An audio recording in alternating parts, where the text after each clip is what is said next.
been a long growing season. The harvest has been absolutely wonderful. The days are getting shorter, and now it's cleanup time in the vegetable garden, the most important time. It really bothers me when I travel about and I see people's gardens are just left.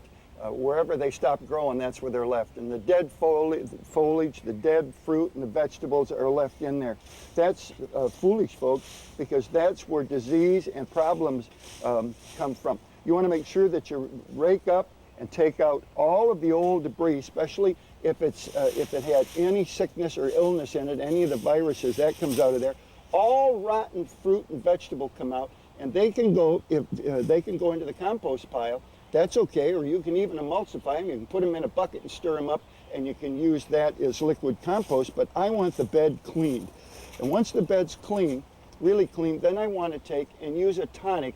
And the tonic that I'm going to use is a soil fortifying tonic, because I remember I told you that you don't feed plants, soil feeds plants. So I have to give the soil some food to energize the bacteria that's going to break the food down. And what I'm going to do is I'm going to use a can of beer, a can of cola,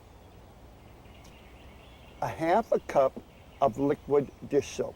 The beer is the enzyme activator that triggers the bacteria. The sugar feeds the bacteria. The soap softens the soil and allows penetration. And last but not least, I'm going to use a half a cup of chewing tobacco juice, because I don't want any insects hibernating in there.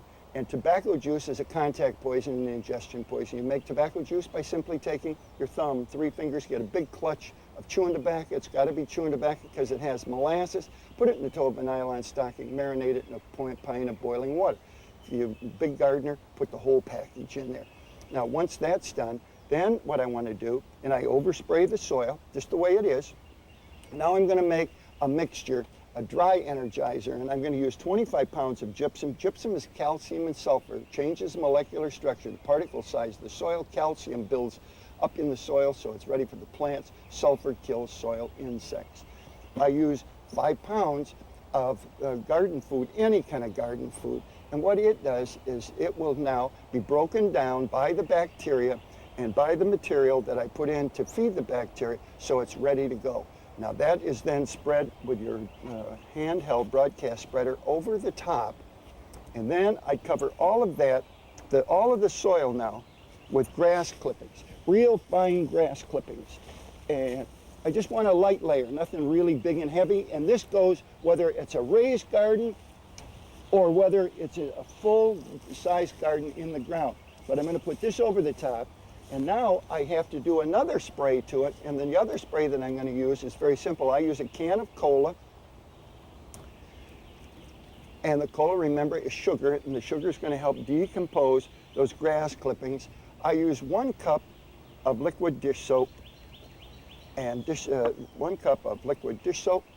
Liquid dish soap, again, softens the grass and the leaves and the material that I've used in order for the sugar and the nitrogen to decompose it, because that's what I want to do, is I want it to decompose.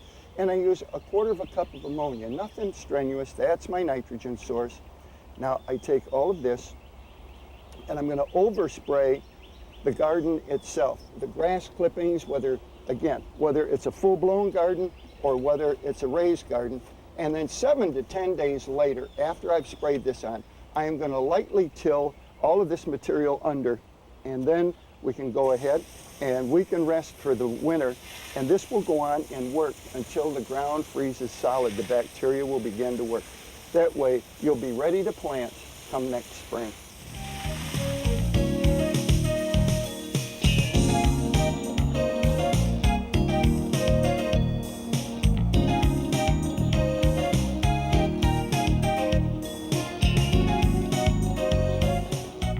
Well, folks, that wraps up our visit in the vegetable garden for now. I hope you've enjoyed the time that we've spent together and learned a few things the Jerry Baker way. There's no magic to having the biggest, juiciest, tastiest vegetables on the block. Just a little know-how, a touch of common sense, a pinch of practicality, along with common household products. Put them all together, and you've got a surefire recipe for the most bountiful harvest this side of Plymouth Rock. Until the next time, I'm Jerry Baker, America's Master Gardener, wishing you good gardening and good luck.